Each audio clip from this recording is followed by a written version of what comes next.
a much needed tutorial, and I hope you loaf it as much as I do. Y'all, I'm sorry, I can't help with the bread puns. It's just how I roll. Thanks for being here. I've had many people say, Boots, I don't know how to knead. Can you please show me how to? So this is what we're going to do today, friends. We are going to go over how you knead. But real quick, go back and watch that previous reel that I just shared about kneading versus stretch and fold so you can determine if you need to knead or stretch and fold your loaf.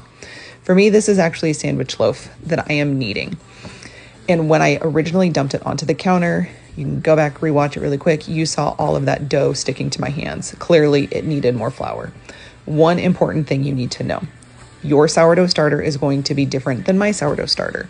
If your sourdough starter is runnier, you're going to need more flour. My sourdough starter tends to be on the thicker side, and so that can impact the quality of your loaf, whether it's a sandwich loaf or an artisan loaf. All right, back to kneading. I gently flour my surface so that way it doesn't stick to it and create a massive mess. And I'm just going to begin by pushing that dough away from me, pulling it back towards myself and stretching it. And you will see me tearing the loaf. That is perfectly fine. You actually want this, one, to open up that dough to be able to add more flour very slowly.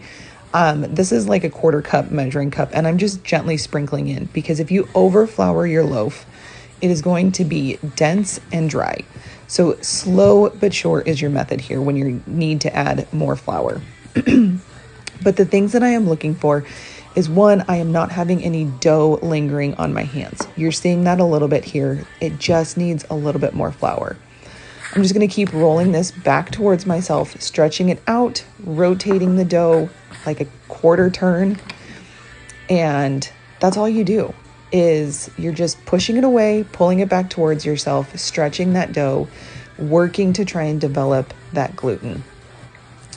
It does take about 8 to 10 minutes of hand kneading in order to make a nice, elastic, smooth dough. Now, if you're stuck with me this far, I super appreciate it, because what I'm about to show you is the sign of what a perfectly kneaded dough looks like, in my opinion. It's not sticking to the counter. There's no residue on the counter. It's not sticking to my hands. It's nice and elastic and beautiful and smooth. So it does take a little bit of time to hand knead a loaf, but in my opinion, it is so worth it. And it is a little bit of trial and error, so don't give up if you don't get it right the first time.